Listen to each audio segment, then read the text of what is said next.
الحمد لله وكفى والسلام على عباده الذين اصطفى. أما بعد، قال رسول الله صلى الله عليه وآله وسلم: حسين مني وأنا من حسين. بر محمد وآل محمد صلوات. اللهم صل على محمد وآل محمد وعجل فرجه. د امام حسین علیه السلام مناسبات سره د ورځې دا انعقاد شوی دی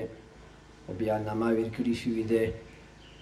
فکر حسین علیه السلام کانفرنس.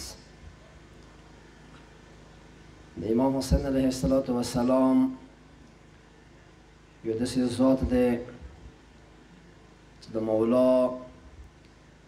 د زندگی هر یو پهلو عملا سید شهدا علیه السلام خیال ده. خو څه د دغې ورځې چې کوم عنوان فکر حسین کنفرانس نه کړی شوی دی،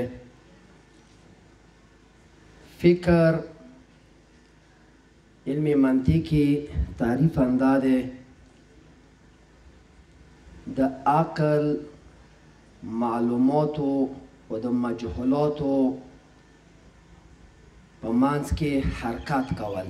دې ته فکر ویلی شي. چې کوم شي باندې فکر کیږي د انسان سره څه معلومات ورسره وي، هغو معلوماتو ذریعې سره انسان خپل عقل ته حرکت ورکړي. هغه مجهولات چې هغه د انسان مقصود دی، انسان هغه باندې ځان پوه کړي، هغه ته رسول دي، دا د فکر تعریف دی. و سید شهدا علیه السلام کومه کربلا برپا وکړله، دی باندې فکر کول، هغه معنا همدا دی چې کومه واقعه رونما شوله، کربلا کومه واقعه وشوله، عملا سید شهدا د قرآن تفسیر وخیلو. کربلا د قرآن مجید عملی تفسیر نامه دی، لکه څنګه حدیث دی چې قرآن هر زمانې دپاره جدید دی، نوی دی الی یوم القیامه. همداسې کربلا صرف یوه واقعه نه وه چې تېره شوله، لکه څنګه قرآن آیین زندگی دی، دستور عمل دی، همداسې کربلا هر یوې زمانې دپاره جدید آیین دی، هر زمانې دپاره. حسین هر زمانې دپاره دی. د حسین فکر دی چې کله واقعی کربلا نه مو خبر شو، دا معلومات مو سره دي، لکه څنګه قرآن فرمولی خیلی دي، آینده زمانی دپاره هم هغه فرمولی کارآمد دي. همداسې واقع کربلا هم آینده زمانی دپاره هر زمانی دپاره ای قرآن پیشان کې فرمولی خیلی دي. نه هغه معلومات چې مو سره چې واقع کربلا چې کومه شوي دی، هغه نه مو ظاهرتا کې خبر شو. نن زمانی کې یا آینده زمانی کې هغه مجهولاتو ته رسول چې انسان یوه کمال ته ورسیږي،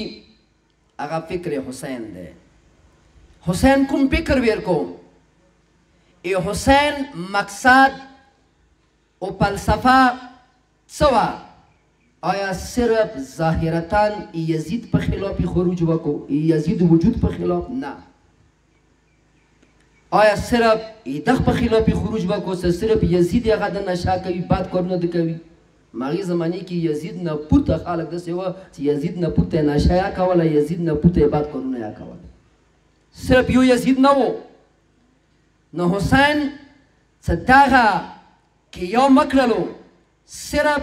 یزید ظاهري وجود په خلاف نه و، د حسین دغه انقلاب صرف و صرف د یزید اخ نجس او خراب فکر په خلافو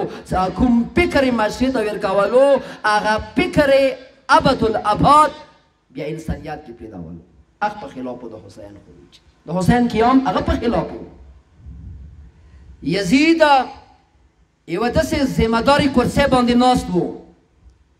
یزید بنیادی مقصد انده و چې ایما دغه فکر اوس مغې زمانې مشرق یا پاتې شي و آینده چې کومه زمانه راځي هغې زمانې کې یا ایما فکر سوچ پاتې شي اخ فکر یزیدی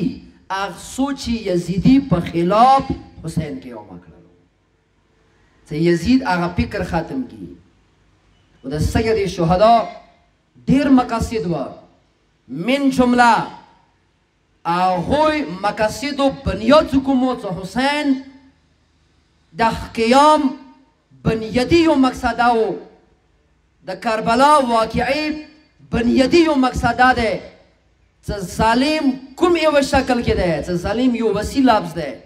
هر قسم ته زیاتی هر قسم ته نجایز کار ته د ظلم نه ویلی شي یعنی حسین د هر یو ظالم د هر یو نجایز انسان په خلاف خروج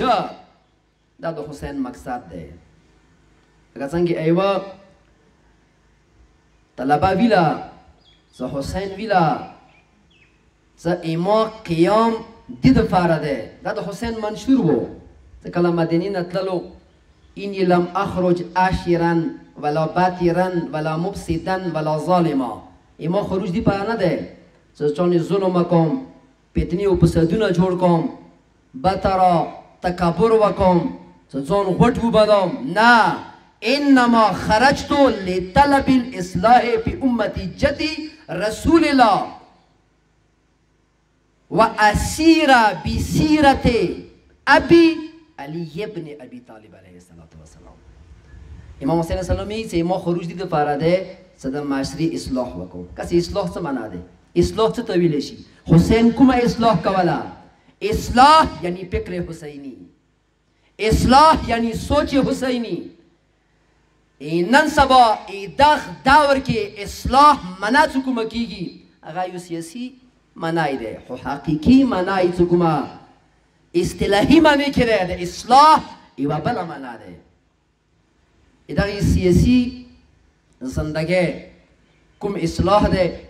هغه نه مراد دا دی چې کوم سیستم کې کوم خرابای وي هغه خرابای لږ لږ آرام آرام سره درست کول دې ته د اصلاح ویلی شي دا اصلاح دی خو لیکن چې سید شهدا دا جمله وکړه انما خرجت لطلب الاصلاح ایما خروج دی دپاره دی لطلب الاصلاح اصلاح طلبکار یم اصلاح دغواړم سید شهدا دلته اصلاح معنا دی صلح نه دی صلح یعنی اصلاح یعنی هر قسم ته فتنې هر قسم ته د فساد اختتام کولی ته د اصلاح